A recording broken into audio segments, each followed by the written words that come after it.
Shalom Bapak Ibu dan saudara-saudari sekalian yang terkasih dalam Tuhan Yesus. Berjumpa lagi di dalam program pendalaman ajaran. Dan hari ini kita akan membahas sebuah topik yang lumayan sering ya dipertanyakan di kehidupan kita sehari-hari gitu ya. Dan banyak orang yang punya pandangan macam-macam tentang topik ini. Nah, topik yang akan kita bahas hari ini adalah kehidupan setelah kematian. Tentu saja hari ini saya tidak sendiri, saya bersama dengan Bapak Pendeta Andres Daud. Shalom Pak Pendeta. Shalom, selamat pagi. Puji Tuhan, kabarnya baik-baik? Amin, sangat baik dan sehat baik ya. Selalu. Puji Tuhan. Ya. Oke. Ya, sebelum kita mulai masuk ke dalam topiknya, mari kita berdoa terlebih dahulu. Tuhan, pimpin kami dalam diskusi kami hari ini. Ya Tuhan. Berikan kami hikmat, berikan kami damai sejahtera dan tuntunan Tuhan. Roh Kudus, tolong kami dalam kami boleh mengerti apa yang dimaksudkan di dalam firman Tuhan. Sehingga kami boleh berpegangan pada sumber kebenaran kami, dan kami boleh hidup berdasarkan dengan firman-Mu Tuhan. Tuhan sertai kami dan pimpin kami. Di dalam nama Tuhan Yesus kami berdoa. Amin. Amin. Amin. Nah, ini topik yang cukup menarik ya, kehidupan setelah kematian. Dan saya rasa juga cukup banyak orang-orang yang memiliki pandangan tentang kehidupan setelah kematian ya, Pak. Betul sekali. Ya. Karena apa ya? Kehidupan setelah kematian itu bahkan ada orang yang tidak percaya gitu kan, ada kehidupan setelah kematian, ada yang mempercayai kehidupan setelah kematian itu berubah bentuknya gitu kan ya, kan macam-macam gitu kan ya. Nah, mungkin kita bisa berdiskusi mulai dari situ dulu. Kehidupan setelah kematian di Alkitab itu apakah dijabarkan gitu? Iya. Baik, terima kasih Andre. Ini kesempatan yang baik untuk kita boleh berdiskusi terkait dengan topik kehidupan setelah kematian. Nah, tadi sempat disampaikan bahwa banyak pandangan atau paham yang dimunculkan terkait dengan topik ini. Masing-masing kelompok mempunyai versi sendiri-sendiri. Tapi hari ini kita akan coba memfokuskan bagaimana versi iman Kristen memandang atau menyikapi terkait dengan topik kehidupan setelah kematian. Oke, ya. Seperti itu. Boleh. Jadi kita akan membatasi di konteks atau ruang lingkup iman kita saja dulu. Iman kita Kristen ya, secara Kristen. Oke. Namun sebelumnya boleh saya sampaikan sesuatu supaya ini menjadi hal yang sehingga setiap pendengar paham bahwa ternyata seperti itu, dan ternyata Alkitab menjelaskan seperti itu. Oke. Yaitu bahwa sebelum kita lebih jauh berbincang tentang kehidupan setelah kematian, maka ada baiknya kalau kita sepakat dulu nih bahwa setiap orang itu pasti akan mati. Ada umurnya. Waktunya kita tidak bisa menentukan, tetapi itu ada dalam otoritas Tuhan. Tetapi yang jelas setiap orang akan menghadapi itu, yaitu akan mati. Misalnya kalau dicatat di dalam Kejadian pasal 3 ayat 19 itu dikatakan, sebab engkau debu dan engkau akan kembali menjadi debu. Itu dihayati, ya nanti mati itu.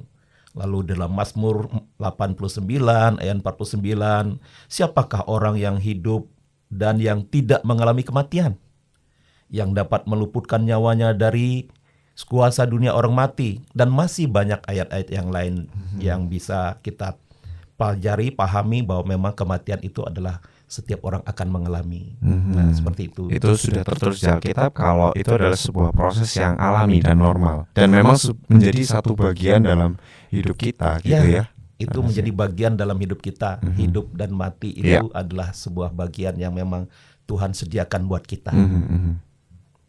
Nah, topik kehidupan setelah kematian ini memang sangat menarik.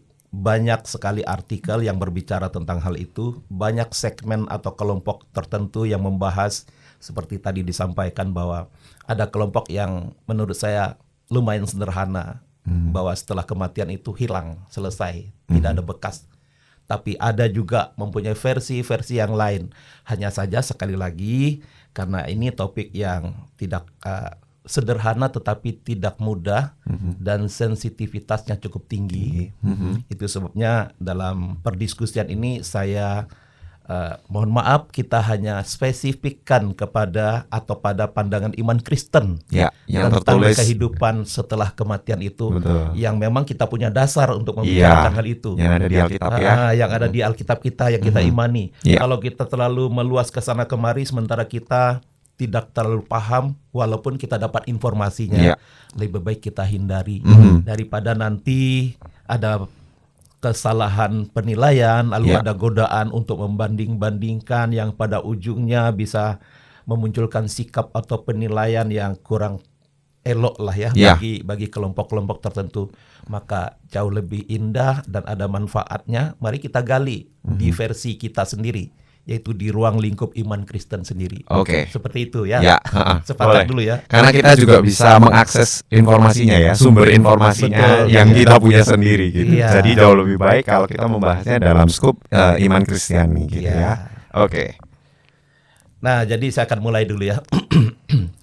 Jadi Alkitab itu memang sangat melimpah ayat-ayat yang menegaskan bahwa pada saat kematian tubuh manusia itu dia akan kembali menjadi tanah atau kembali kepada debu, dan rohnya kembali kepada Allah yang mengaruniakan kehidupan itu. Nah, dari sisi ini dulu kita coba mendalami ya. Beberapa ayat akan saya tunjukkan bahwa misalnya di dalam Pengkhotbah 12 ayat 7. Di sana dikatakan dengan jelas, dan debu kembali menjadi tanah seperti semula, dan roh kembali kepada Allah yang mengaruniakannya. Nah, kalau kita bandingkan dengan proses penciptaan di Kejadian 2 ayat 7, itu begitu jelas itu, bahwa manusia diciptakan dari debu tanah, Allah kemudian menghembuskan nafas hidup kepadanya, dan kemudian jadilah dia manusia yang hidup. Ya. Nah, berawal dari sini saja kita melihat bahwa memang apa yang kita hidupi sekarang itu dari Allah. Nah, lalu kemudian ketika itulah manusia itu menjadi hidup. Nah, kemudian saya baca satu ayat yang lain lagi ya. Di dalam Mazmur 90 ayat 3 itu dikatakan, Engkau di sini huruf besar berarti Allah, mengembalikan manusia kepada debu dan berkata, kembalilah hai anak-anak manusia. Hal itu sangat gampang dipahami bahwa tubuh fisik kita ini yang terbuat dari debu tanah itu akan kembali kepada debu tanah, sedangkan kehidupannya yaitu roh itu kembali kepada Allah, karena itu memang punyanya Allah. Hidup ini punyanya Allah, berasal dari nafas hidup Allah yang dihembuskan melalui lubang hidung manusia pertama Adam itu.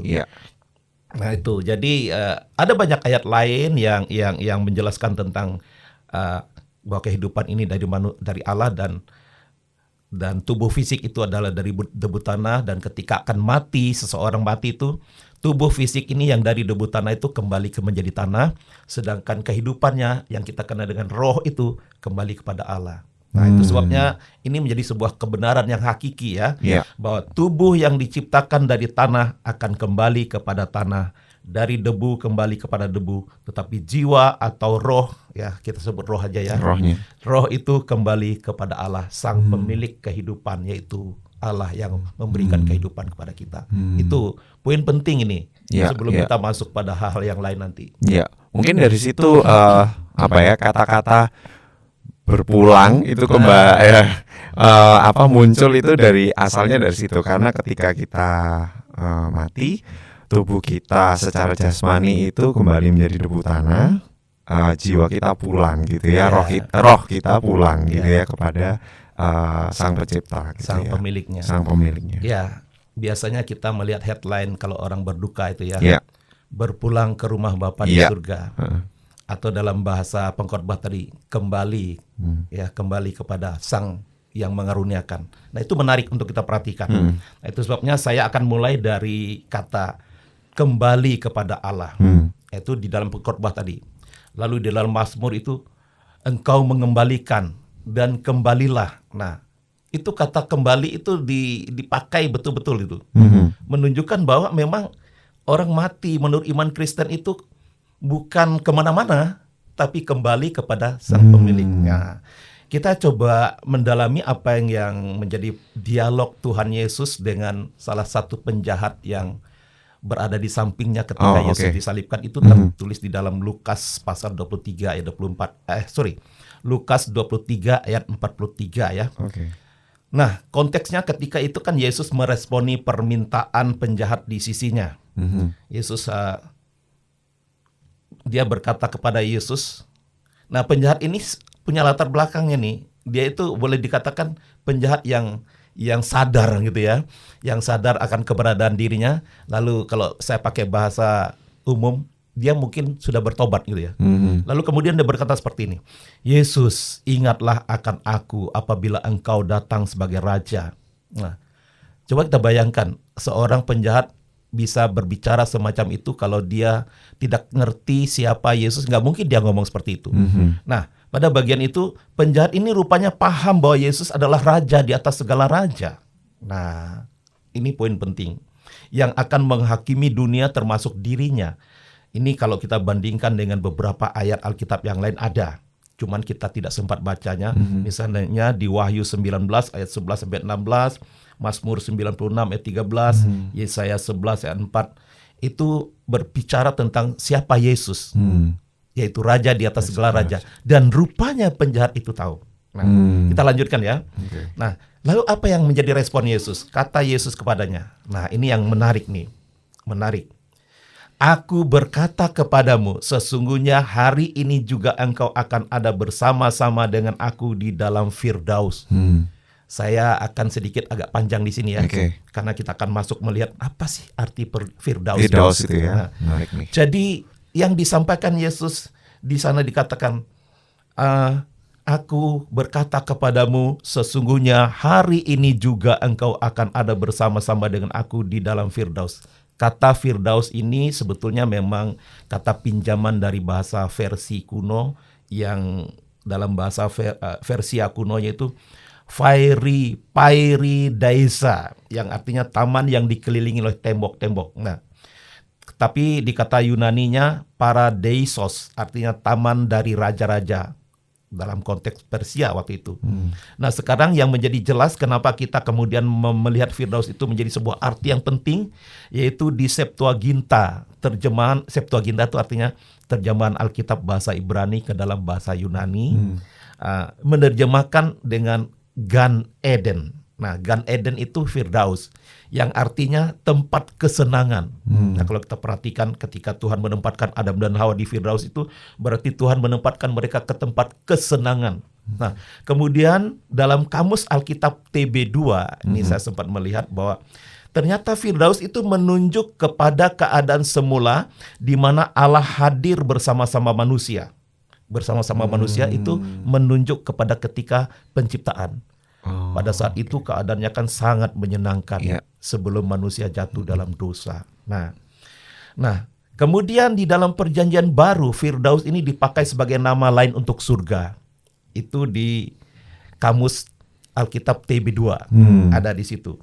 Jadi Firdaus itu dipakai untuk nama lain dari surga, tempat kemuliaan bagi orang-orang benar yang telah mati. Nah, itu kita bisa lihat datanya di 2 Korintus 12 ayat 1 sampai 4. Tapi tentu kita tidak membuka sekarang ya. Tapi datanya ada di situ. 2 Korintus 12 ayat 1 sampai 4. Nah, lalu kalau kita bandingkan dengan penglihatan Paulus ketika ia diangkat ke surga, yang disebutnya surga itu ya, juga berbicara tentang Firdaus. Paulus mengatakan seperti itu. Dan kalau kita perhatikan di dalam Wahyu pasal 2 ayat 7 juga seruan bagi jemaat Efesus. Jika mereka bertobat, ya saya pakai bahasa saya ya, dan kembali kepada Tuhan, maka akan ada di taman Firdaus Allah yang menunjuk pada surga juga. Jadi kalau kita perhatikan apa yang dikatakan Yesus, hari ini juga engkau akan bersama-sama dengan aku di Firdaus, itu berarti kalau penjahat itu mati nanti, ya dia langsung bersama dengan Yesus di surga. Nggak nginden di mana-mana, nggak berkeliaran dan lain sebagainya. Dari analisa kata ini saja kita sudah paham dan tahu betul bahwa dalam iman Kristen, orang yang percaya kepada Yesus itu kalau mati nanti nggak kemana-mana, tapi langsung ke surga. Itu sebabnya tadi saya katakan headline ketika orang meninggal dunia tuh telah berpulang ke rumah Bapa di surga. Itu bahasa yang tepat, Saudara. Nah, jadi kita dapat simpulkan bahwa ketika Tuhan Yesus berkata kepada salah satu penyamun atau penjahat yang bertobat itu, sesungguhnya hari ini juga engkau akan bersama-sama dengan aku di dalam Firdaus, sangat dapat dipahami bahwa ketika setiap orang percaya bertobat, orang percaya yang mengaku Yesus sebagai Tuhan dan Juru Selamatnya, kalau mati nanti itu langsung, nggak pakai nanti. Langsung bersama-sama dengan Tuhan Yesus di surga. Nah, itu banyak ayat yang lain yang menjelaskan tentang hal itu. Maka di depan tadi saya bilang, di Alkitab kita melimpah ayat-ayat yang menjelaskan bahwa orang percaya mati masuk surga. Oke, mungkin bisa dijelaskan satu atau dua contoh yang mungkin bisa menggambarkan benar-benar ya. Oke, sekarang kita perhatikan di Filipi pasal 1 ayat 21 sampai 23. Saya sekali lagi tidak membaca, tapi saya mengambil intinya saja. Ketika Paulus menunggu vonis pengadilan di penjara, ketika di penjara oleh tentara, oleh Romawi, pemerintah Romawi ya. Nah, dia itu apakah dia menanti vonis, apakah dia akan dihukum mati atau dibebaskan, dia nggak tahu. Tapi dia saat itu sedang menanti keputusan pengadilan. Apa yang dikatakan di dalam Filipi pasal 1 ayat 21, khususnya ayat 23 ya, dia katakan seperti ini. Ia menggambarkan bahwa hukuman mati yang akan dialaminya itu sebagai dia akan diam bersama-sama dengan Kristus. Nah, dia akan diam bersama-sama dengan Kristus itu kita paham betul bahwa kehadiran Kristus itu adalah merupakan kehadiran surga. Nah, itu. Jadi pernyataan tersebut dapat dipahami bahwa Paulus seakan-akan ya, tapi menurut saya ini sangat yakin sekali, mengatakan bahwa nanti kematian yang akan dia alami itu adalah dia akan diam bersama-sama dengan Kristus. Ini kalau kita perhatikan di dalam 2 Timotius pasal 4 ayat 8. Apa yang Paulus katakan ketika dia sedang bersiap-siap untuk menyelesaikan kehidupan secara manusiawinya. Itu kalau dibaca tuh luar biasa. Paulus itu sedang menggambarkan bahwa hari kematiannya sudah dekat, ya. Adalah ia akan dikaruniakan mahkota kebenaran. Mahkota kebenaran ini menurut saya itu sebuah hal yang sangat penting untuk kita pahami. Mahkota kebenaran itu hanya ada di surga. Hanya disediakan oleh surga di dalam Tuhan Yesus Kristus. Pada saat Paulus mengatakan semacam itu pun sebetulnya mengindikasikan bahwa dia akan mati, tetapi dia akan bersama-sama dengan Kristus setelah kematian itu. Nah, itu yang perlu kita perhatikan. Dan apa masih mau saya tambahkan dengan ayat yang lain? Iya. Nah, misalnya saya lompatin aja Ibrani nih ya. Saya langsung ke perumpamaan Tuhan Yesus dalam Lukas 16 ayat 19 sampai 31, yaitu tentang Lazarus dan orang kaya yang matinya bersamaan. Ya, kita tidak tahu persis ya apakah memang bersamaan, tetapi dikatakan setelah Lazarus mati, orang kaya itu pun juga mati gitu kan. Nah, di sana dikatakan Yesus itu sebetulnya dalam perumpamaan itu menggambarkan kondisi setelah kedua-duanya mati, yaitu orang kaya dan Lazarus, atau sebaliknya, Lazarus dan orang kaya. Ya, Lazarus dikatakan setelah dia mati, kemudian dia langsung berada pada pangkuan Abraham. Nah, ini karena perumpamaan pangkuan Abraham itu kan buat setiap kita menghayati Abraham itu siapa sih? Bapak orang beriman. Nah, kalau orang beriman tempatnya di mana? Pastinya di surga. Nah, ketika Lazarus mati, dia dikatakan langsung berada di pangkuan Abraham. Berarti nggak kemana dong? Nggak sempat kemana-mana, langsung ke surga. Nah, lalu kalau kita perhatikan, sedangkan orang kaya berada di tempat tersiksa di dalam neraka. Nah, kalau memang ini adalah sebuah perumpamaan, tetapi ini sangat bisa dipahami bahwa ketika seseorang itu mati, dia akan langsung berada di surga kalau yang percaya kepada Tuhan Yesus Kristus, ya kan? Karena Tuhan Yesus jelas mengatakan, akulah jalan dan kebenaran. Barang siapa mau sampai kepada Bapa harus melalui aku, itulah intinya seperti itu ya. Nah, sedangkan yang tidak percaya, yang hidupnya hanya menikmati kehidupan kesenangan seperti orang kaya, saya tidak menjudge dia orang bukan percaya ya, tapi dia menghabiskan waktunya untuk kesenangan dirinya sendiri. Apa yang terjadi? Dia dikatakan langsung ke tempat siksaan. Apa itu tempat siksaan? ya kata sederhananya adalah neraka. Jadi dari bagian ini kita boleh mendapatkan penghayatan bahwa orang mati itu yang percaya langsung kembali kepada rumah Bapa di surga. Itu sebabnya Yesus katakan jangan khawatir, di rumah Bapakku banyak tempat tinggal, gitu kan. Sedangkan orang yang tidak percaya, ya jelas di tempat yang disiapkan buat mereka, yaitu neraka yang penuh siksaan kekal itu. Seperti itu, Pak Andre. Oke, jadi cukup menarik ya. Berarti ada dua hal yang kita hari ini sudah belajar. Satu, ketika kondisi di mana penggambaran surga itu adalah sebuah kondisi atau keadaan di mana kita kembali atau riset ke kondisi awal, ketika Allah bersama-sama dengan manusia. Itu yang pertama. Dan yang kedua adalah ketika kita orang-orang yang mempercayai Yesus sebagai juru selamatnya itu langsung menuju ke sana tanpa ada perantaraan tempat manapun gitu ya. Karena kan memang kalau dalam beberapa kepercayaan di luar itu ada tempat-tempat yang lain gitu kan ya. Dan tapi di sini sudah menggambarkan sekali kalau itu sudah dikatakan oleh Yesus sendiri, bahkan kalau begitu kita mati, kita sudah langsung pulang gitu ya. Sudah kata-katanya juga pulang gitu ya, langsung ke bersama-sama dengan hadirat Allah gitu di ya. surga Di yang surga. mulia. Ya, di surga. Saya nambahkan sedikit supaya kita, siapa tahu audiens bertanya-tanya bagaimana sih surga itu. Oke. Nah, tentu saja kita semua belum mati ya. Ya. Jadi kita tidak tahu surga itu bagaimana. Tapi coba saya meminjam atau mengambil apa yang dijelaskan oleh Paulus di dalam Roma pasal 8 ayat 38 sampai 39. Ini sangat bertanggung jawab menurut saya penjelasan ini ya. Di dalam Roma pasal 8 ayat 38 sampai 39. Ini tidak secara tegas mengatakan bahwa orang percaya ketika mati yang bersama-sama dengan Yesus itu surga itu akan bagaimana, bentuknya bagaimana.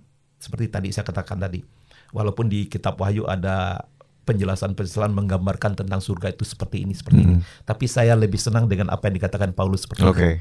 Jadi Paulus itu mengatakan sangat indah ketika ia berkata, sebab aku yakin bahwa baik maut maupun hidup, baik malaikat-malaikat maupun pemerintah-pemerintah, baik yang ada sekarang maupun yang akan datang, atau kuasa-kuasa, baik yang ada di atas maupun di bawah, ataupun suatu makhluk lain, tidak akan dapat memisahkan kita dari kasih Allah yang ada dalam Kristus Yesus Tuhan kita.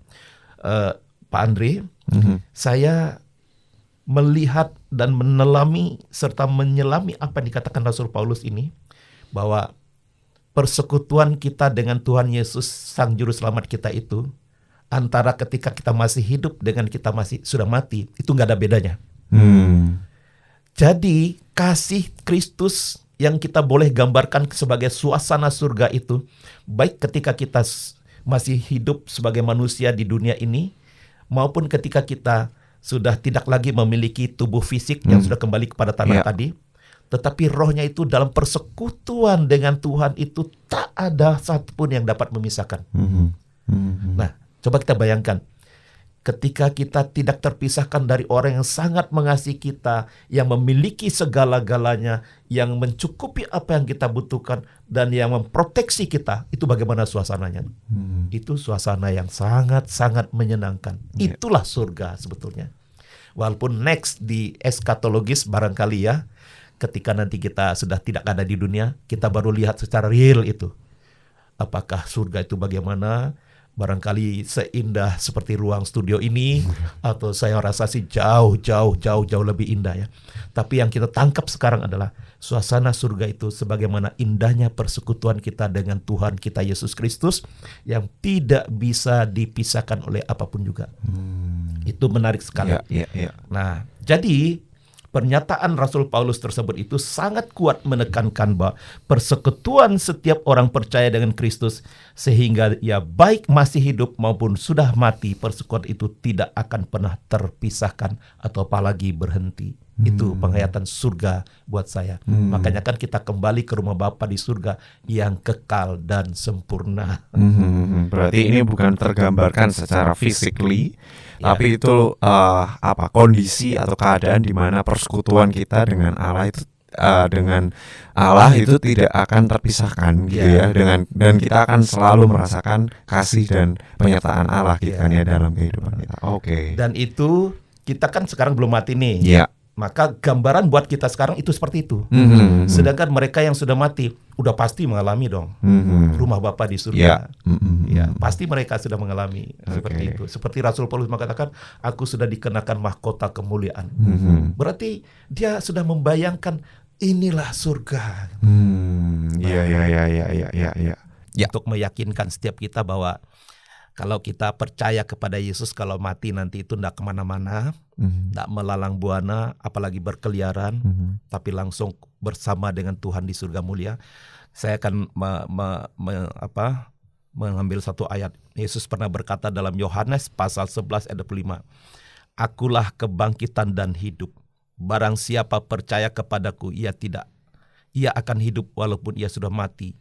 Ini menegaskan bahwa kehidupan setelah kematian di dalam Kristus adalah sebuah kemenangan iman. Artinya kita memang secara fisik kembali kepada debu tanah. Ini kan memang debu tanah.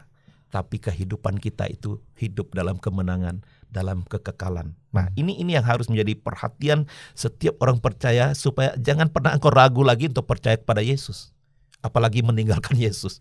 Tetaplah setia. Nah, itu intinya. Sebab apa? Karena di dalam tubuh Kristus kita itu mengalami kemenangan yang luar biasa. Kita meyakini, mengimani kebangkitan dari antara orang mati kan berawal atau bersumber daripada kebangkitan Tuhan Yesus Kristus itu yang mengalahkan maut, mengalahkan kematian itu. Nah, kita tidak boleh membayangkan bahwa kebangkitan di orang mati itu tubuh fisik kita bangkit, itu bukan. Tetapi karena memang tidak mungkin ini yang tanah akan nanti di akhir zaman itu ceritanya lain. Hari ini kita tidak membahas hal itu. Tapi kematian, kehidupan setelah kematian itu di dalam Kristus sangat terjamin. Dan itu pasti. Bukan mudah-mudahan, tapi pasti. Itu.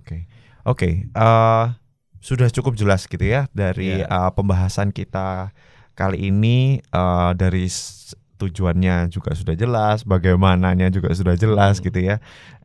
Jadi mungkin kita akan langsung menuju ke pertanyaan-pertanyaan nih ya. Apa yang sudah disediakan gitu ya. Semoga bisa saya jawab. Pasti bisa menjawab ya. Oke. Pertanyaan yang pertama nih, apakah orang yang kalau sudah meninggal itu masih bisa berkomunikasi dengan orang-orang yang masih hidup gitu ya? Iya, itu cukup banyak itu muncul biasanya pertanyaan seperti itu, baik dalam momen-momen formal maupun momen-momen non formal. Apakah orang mati masih bisa berhubungan, berkomunikasi, atau masih bisa dilayani oleh orang yang masih hidup dan sebaliknya. Saya akan mengambil dari perumpamaan Tuhan Yesus di dalam Lukas pasal 16 ayat 27 sampai dengan 31. Intinya itu kan ada dialog nih. Dialog antara orang kaya dengan Bapak Abraham yang sedang memangku Lazarus tadi itu. Nah, yang intinya dia meminta kepada Bapak Abraham untuk menyuruh roh Lazarus kembali ke bumi untuk menyadarkan saudara-saudaranya yang masih banyak di rumah itu yang belum bertobat barangkali ya. Supaya mereka bertobat agar tidak mengalami seperti yang dialami oleh orang kaya itu yang menderita di api neraka. Tapi apa jawaban Bapak Abraham? Bahwa di antara orang yang sudah mati dengan yang belum mati itu sebelumnya di antara orang yang mati dengan yang masuk surga dengan yang masuk neraka itu ada jurang pemisah yang luar biasa. Itu kan dimulai dengan dia kehausan tuh. Orang kaya itu kehausan lalu minta tolong kepada Bapak Abraham, tolonglah suruh Lazarus mencelupkan jarinya untuk meneteskan air ke mulutku karena aku sangat kehausan, sangat menderita. Lalu Bapak Abraham ngomong, di antara kita terdapat jurang yang luar biasa. Artinya apa? Antara orang mati yang percaya dengan yang tidak percaya pun sudah ada jurang yang tidak mungkin tersambung lagi gitu. Nah, kemudian di dalam penjelasan berikutnya, kalimat-kalimat yang dikatakan oleh Bapak Abraham itu sudah ada kesaksian para nabi, kesaksian Musa yang ada di antara mereka. Kalau mereka mau percaya, dengar itu aja. Nggak perlu orang mati kemudian rohnya datang untuk mempertobatkan mereka. Nggak perlu. Bahasa semacam itu menurut saya, ya, dan beberapa penafsir yang lain mengatakan bahwa antara orang yang sudah mati dengan orang yang belum mati tidak pernah ada relasi apa-apa lagi. Oke. Ya. Jadi kalau ada orang yang berkata orang yang hidup atau orang yang mati masih bisa berkomunikasi dengan orang yang hidup, itu hati-hati. Mungkin itu tipu muslihat iblis yang kita tidak sadari. Karena kan Alkitab bilang iblis itu sangat licik sekali. Dia seperti singa yang mengaum-ngaum. Dan kita seringkali ditipu muslihat oleh iblis, yang itu sebabnya Rasul Paulus juga menekankan supaya engkau harus mengenakan perlengkapan senjata Allah supaya jangan tertipu oleh iblis. Jadi tegasnya di sini sama katakan sudah tidak ada lagi hubungan antara orang yang sudah mati dengan yang masih hidup. Oke. Berarti ini sudah cukup jelas. Kalau memang tidak ada koneksinya gitu ya, tidak ada hubungan yang bisa menyatukan antara orang yang sudah mati dan juga orang yang masih hidup gitu ya. Dan hati-hati ketika masih mempercayai area itu gitu ya, itu bisa dipakai oleh si jahat atau iblis untuk masuk gitu ya, memasukkan kebohongan-kebohongan gitu, tipu muslihatnya iblis gitu ya. Oke, kita lanjut ke pertanyaan yang kedua nih. Bagaimana dengan ketika kita tidur? Nah, kadang-kadang tuh kita bermimpi gitu ya, bertemu dengan orang yang sudah mati, dan itu banyak ininya ya, banyak kejadiannya tuh cukup banyak gitu. Nah, itu gimana tanggapannya nih? Ini sangat banyak. Saya pun sering ditanya seperti ini. Ada yang versinya menyenangkan, senang ya berjumpa dengan dia yang sudah mati, jadi saya sudah rindu sekali, tapi berjumpa dalam mimpi. Tapi kemudian ada yang tidak menyenangkan, nanti bisa disuruh-suruh tuh katanya, nanti kamu harus begini dan sebagainya, macam-macam versinya. Nah, saya menjawab secara sederhana saja. Manusia itu, ini kembali kepada manusia ya. Manusia itu diberikan Tuhan kemampuan daya ingat yang sangat kuat. Memori kita ini sangat kuat, yang akan bertahan sampai kapanpun, bahkan mungkin kita sampai mati baru itu hilang ya, atau tidak bekerja lagi ya. Akan masa lalu bersama dengan orang-orang yang kita kasih atau kita sayangi, itu terekam semua sebelum dia mati. Nah, itu sebabnya ketika dalam momen-momen tertentu, khususnya dalam saat kita tidur, itu bisa muncul mengingatkan dalam versi relasinya bagaimana dan sebagainya. Itu muncul dalam mimpi. Dan itu semua adalah hanya bagian dari ingatan masa lalu yang kadang muncul di dalam momen mimpi. Nah, sepertinya disetting, tetapi itu sebetulnya buah dari ingatan yang luar biasa. Alam bawah sadar. Bunga-bunga tidur. Makanya dibilang bunga tidur kadang menyenangkan. Karena ya kita udah berpisah. Waktu dia mati aja kita menangis-nangis toh. Tapi nanti kemudian bertemu di mimpi senang. Tapi tahu nggak, itu ekspresi dari ingatan kita yang luar biasa, dan itu anugerah Tuhan. Lalu karena ingatan itu adalah anugerah Tuhan, kita harus menghayatinya dalam kesadaran iman kita. Kita mensyukuri Tuhan memberikan kemampuan seperti itu. Tapi kita jangan mencampur baurkan atau bahkan memasukkannya. Dia datang untuk menjumpai saya dalam mimpi. Nggak ada. Tapi itu hanya ingatan kita yang terungkap lewat mimpi. Seperti itu. Secara alam bawah sadar ke-recall lagi gitu ya, terpanggil kembali kenangannya. Satu kalimat yang penting. Oleh sebab itu, kalau kita bermimpi semacam itu, berjumpa dengan orang yang sudah mati, pertama kita sadar bahwa terima kasih Tuhan untuk ingatan ini. Lalu yang kedua, kita berdoa supaya kita jangan sampai terpancing takut, gelisah dan lain sebagainya karena mimpi itu. Biar Tuhan yang memberikan kita kemampuan untuk bahwa kita hidup dalam anugerah Tuhan. Nah, kan banyak tuh gara-gara mimpi lalu dia menjadi aneh-aneh segalanya. Lalu kadang-kadang cepat-cepat ke kubur, lalu minta ampun, minta maaf dan segala macam. Itu nggak ada di iman Kristen semacam itu, nggak ada.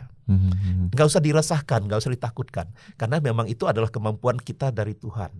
Yaitu yang saya katakan daya ingat yang luar biasa itu tadi. Ini secara biologisnya ya, maksudnya secara emang kemampuan manusia secara makhluk hidup. Iya. Nah, memiliki ingatan atau alam bawah sadar itu tadi yang mungkin kita itu tidak bisa kontrol gitu ya. Kan beberapa hal memang ingatan tuh muncul ketika kadang-kadang terlihat gitu. Nah, itu kan sebenarnya adalah sebuah ingatan gitu kan ya dari fragmen ingatan masa lalu lah gitu kan ya, yang akhirnya ke recall atau kebawa dengan mimpi. Kita juga kan memiliki kemampuan untuk berimajinasi, ya kan?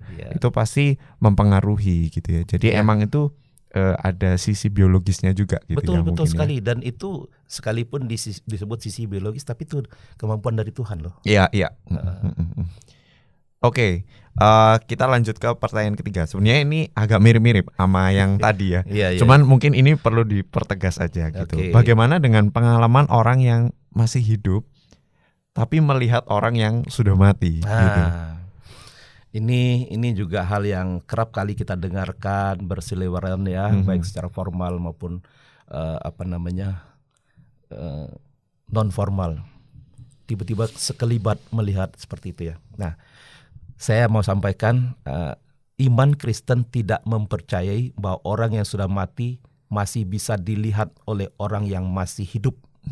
Nah, kalau kita perhatikan 2 Korintus pasal 11 ayat 14 sampai 15. Memang konteksnya itu berbicara tentang rasul-rasul palsu, pekerja-pekerja curang. Waktu itu Paulus menyampaikan dalam konteks seperti itu. Tetapi ketika Paulus menghubungkannya dengan kelicikan iblis, nah sekali lagi ya, saya harus sangat mempercayai apa yang Paulus katakan. Menghubungkannya dengan kelicikan iblis, kita. Menghubungkannya dengan kelicikan iblis yang suka menyamar. Nah, yang suka menyamar. Jika ada orang yang bisa melihat sosok orang yang sudah mati, bisa jadi iblis sedang menyamar seperti orang yang sudah mati itu. Untuk mengelabuhi, untuk mengintimidasi, atau untuk maksud apalah. Karena memang iblis kan licik. Nah, ini yang saya tangkap kenapa Rasul Paulus menghubungkan ketika konteksnya dia berbicara tentang rasul-rasul palsu, pekerja-pekerja curang itu dengan iblis yang bisa menyamar. Ya. Jadi menurut saya hati-hati juga dalam hal ini. Karena memang tidak menutup kemungkinan. Sebab iblis itu kan seperti singa tadi itu ya. Begitu kita lengah, maka kesempatannya dia untuk menerkam kita. Nah, itu sebabnya kita harus selalu dekat dengan Tuhan. Persekutuan yang begitu luar biasa menurut Rasul Paulus tadi itu, yang tidak ada yang dapat memisahkan, itu harus menjadi inti dan kunci yang harus kita hidupi dalam hidup kita. Supaya kita tidak dikelabui oleh si iblis yang sedang menyamar itu. Saya banyak sekali mendapatkan pertanyaan, bahkan mendengar cerita tentang hal ini. Dan bahkan bukan hanya bisa dilihat melalui bau dan lain sebagainya itu. Hati-hati. Menurut saya apa yang dikatakan Rasul Paulus ini adalah merupakan kelicikan iblis yang suka menyamar. Nah, ini kita perlu pahami betul-betul.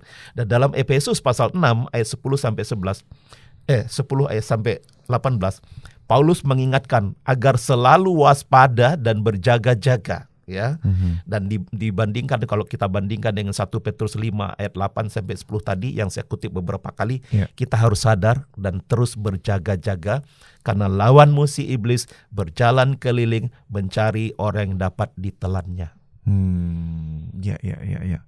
Berarti sebenarnya kalau mau disimpulkan gitu ya, memang kan tugas iblis itu agendanya itu kan untuk mengelabui kita supaya kita tidak lagi beriman atau percaya kepada satu kebenaran. Betul itu sekali. Ya mungkin itu salah satu kendaraan yang dipakai gitu ya. Salah satu alat yang dipakai sehingga ketika kita mulai mempercayai hal-hal yang seperti itu, kita seperti ke distract gitu ya, seperti penglihatannya itu digeser gitu. Betul, ya untuk sekali. Memfokuskan ke sana gitu ya, mengubah fokus iman kita. Nah ini saudara, siapapun engkau, hati-hati dalam konteks ini. Memang kita berada di konteks di mana banyak pengaruh dan kita tahu itu pengaruh yang tidak baik itu. Saya sangat yakin bahwa seperti yang dikatakan Paulus itu ada ada kendali dari si penipu itu tadi, si iblis. Ya, agenda khususnya dia punya agenda khusus memang. Ya, Oke. Kita lanjut ke pertanyaan selanjutnya. Nah, kalau pertanyaan selanjutnya ini sebenarnya sudah terbahas ya dalam topik pembicaraan kita nih. Cuman emang ada dalam kepercayaan beberapa orang gitu kan ya. Pertanyaan seperti ini. Roh orang mati dalam jangka waktu tertentu, ya 7 hari, 40 hari dan sebagainya, itu masih ada di sekitar orang-orang yang masih hidup gitu ya. Ada kepercayaan seperti itu gitu ya. Nah, mungkin bisa diperjelas lagi gitu. Walaupun tadi sebetulnya kita tidak ada ruang untuk yang masih begitu ya. Karena jelas Yesus hari ini juga langsung engkau akan bersama-sama dengan aku di Firdaus. Tapi nggak apa-apa. Jadi begini. Setiap orang kita ini ya, kita kan lahir dan hidup dalam pengaruh kultural, pengaruh budaya. Tak ada seorang pun yang kebal terhadap budaya. Jadi untuk menghindari hal-hal semacam itu adalah suatu kemustahilannya. Kita berpakaian aja kan karena kita ada dalam kultur budaya dan lain sebagainya. Nah, lalu bagaimana sikap iman Kristen kita terkait dengan kita berada di kultur yang demikian? Nah, misalnya, bolehkah orang Kristen memperingati 7 hari, 40 hari dan lain sebagainya? Itu kan budaya tuh sebetulnya. Makanya kan selalu kalau kita melayani, memang kita tidak boleh mengatakan juga tidak pantas juga mengatakan nggak usah tepatin 7 hari, nggak usah tepatin 40 hari atau 100 hari, nggak usah. Tapi kita membawanya dalam sebuah nuansa teologis, kita melakukan kebaktian syukur. Kebaktian syukur ya. Syukur karena setelah sekian lama tidak bersama dengan yang sudah berpulang, keadaan kita baik-baik saja dan Tuhan tetap memelihara kita. Itu bahasanya itu. Nah, tapi tidak sedikit mereka yang mengadakan 7 hari, 40 hari itu kan menghayati bahwa saat-saat semacam itu masih ada tuh. Roh orang yang mati itu masih bersama-sama dengan mereka. 7 hari, 40 hari, 100 hari dan sebagainya. Nah, itu sebetulnya memang tidak terlepas dari budaya salah satu keyakinan ya, saya nggak mau sebutkan, yang memang masih meyakini bahwa dari untuk sekian hari rohnya itu masih ada dan masih perlu dilayani, diberi makan dan lain sebagainya. Tapi kita kembali kepada iman Kristen kita. Kita tidak boleh juga konfrontatif dengan hal itu, tidak boleh mengakomodatif, tapi kita harus hadir dengan konstruktif. Yaitu melalui diri kita sendiri. Diri kita sendiri bawa keberadaan kita sesuai dengan panggilan dan status kita sebagai terang dan garam dunia. Agar pemahaman-pemahaman semacam itu tuh bisa kita terangi dan memberi rasa yang berbeda sesuai dengan iman Kristen. Nah, sekali lagi kita nggak boleh konfrontatif. Kita juga nggak boleh akomodatif, tapi kita harus konstruktif dalam konteks seperti ini. Nah, artinya apa? Jangan sampai melukai, tetapi jangan sampai kita lalu kompromi. Nah, itu sebabnya kita perlu betul-betul menunjukkan siapa diri kita. Rasul Paulus mengatakan, janganlah engkau menjadi serupa dengan dunia ini, tapi berubahlah oleh pembaruan budimu. Nah, itu dimulai dari kita sendiri dulu, kita sebagai orang yang percaya. Nah, sebab dalam konteks-konteks budaya semacam itu memang tidak mudah. Tapi selama kita berpegang pada iman kebenaran firman Tuhan yang tidak kompromi, maka percayalah terang kita itu akan semakin terang. Dan garam kita akan semakin terasa. Selama kita, janganlah engkau menjadi serupa dengan dunia ini, tetapi berubahlah oleh pembaruan budimu. Ini kuncinya. Jadi supaya kita bukan hanya sekedar kita mengatakan nggak boleh, tapi ini budaya loh, ini tradisi, ya. Walaupun secara alkitabiah kita udah jelas itu nggak ada lagi, ya. Lalu siapa yang ada itu? Nggak tahu siapa, iblis ya pastinya, pastinya si penipu itu tadi. Nah, jadi saya sih belum mendapatkan sesuatu konfirmasi yang jelas apakah masih ada atau tidak, tetapi memang itu kan terjadi itu dan itu dipahami oleh banyak orang. Itu salah satunya berangkat dari keyakinan tertentu yang saya tidak mau sebutkan tadi itu. Riskan kalau disebutkan. Lebih baik kita bawa diri kita untuk memberikan sesuatu yang konstruktif bagi keadaan seperti itu. Dengan tetap berpegang bahwa kita jangan serupa dengan dunia ini. Oke. Seperti itu. Iya. Cukup jelas ya berarti ya untuk pertanyaan yang tadi ya. Oke. Masih ada nih pertanyaan yang mungkin ini yang terakhir ya. Ya. Dan pertanyaan ini cukup aplikatif gitu ya, karena pertanyaannya praktis sekali. Ya. Bagaimana dengan berdoa? Doanya itu yang seperti semoga diterima di sisi Tuhan gitu ya. Untuk orang yang sudah mati, apakah itu masih diperlukan doa seperti itu gitu ya? Walaupun kita tadi sudah sama-sama belajar gitu ya, apa yang kita percayai kebenaran firman Tuhan seperti ini gitu. Mungkin bisa dijelaskan. Ya, sekali lagi kita ini hidup di konteks budaya ya. Konteks budaya yang beragam. Saya tidak tahu kalau ada anak-anak Tuhan yang berdoa seperti itu, apakah karena memang didasari oleh keyakinannya atau karena latah mengikuti budaya-budaya atau versi-versi yang lain gitu. Saya nggak mau terlalu vulgar menyebutkan. Tapi sekali lagi ya, kita tidak perlu mendoakan lagi orang yang sudah mati. Menurut iman Kristen hanya ada 2 tempat, yaitu yang percaya kepada Yesus, dia berada di surga bersama Tuhan di surga ketika dia meninggal dunia. Yang tidak percaya, udah final dia di neraka. Itu final. Lalu buat apa kita ngabisin waktu mendoakan, membuang-buang energi mendoakan? Lebih baik kita berdoa buat yang masih hidup supaya diberikan kesadaran oleh Tuhan untuk melakukan sesuatu sesuai dengan imannya, seperti itu. Jadi intinya pertanyaan ini memang kelihatan sederhana, tetapi kalau nggak disampaikan juga mungkin banyak yang kadang-kadang lupa gitu ya. Nggak ada gunanya lagi berdoa untuk mereka yang sudah mati. Mereka sudah senang kok, sudah berada di tempat yang begitu luar biasa yang diberikan oleh Tuhan. Di rumah Bapakku banyak tempat tinggal itu. Ngapain? Doakanlah diri sendiri. Kemudian yang masih hidup, keluarga yang masih ada ini, untuk kita juga mempersiapkan diri dengan terus bersekutu dengan Tuhan. Sebab Tuhan selalu ingin bersekutu dengan kita. Nggak ada yang bisa memisahkan kita, katanya kan tadi dalam Roma. Nah, itu yang perlu kita perkuat dalam diri kita, supaya nanti next kalau kita mati, ya pastinya kita percaya bahwa kita berada di sana juga, seperti itu. Jadi intinya nggak usah lah, mendingin doa saya aja. Iya. Karena doa memang pelayanan saya. Iya benar. Karena memang ini ya sebuah ini sudah menjadi sebuah culture gitu ya untuk semoga diterima di sisinya dan sebagainya. Ya sudah diterima gitu. Soalnya. Lah ya, kalau misalkan tadi sudah kita belajar ini langsung begitu mati langsung pulang gitu kan, ya sudah, dia sudah di sana.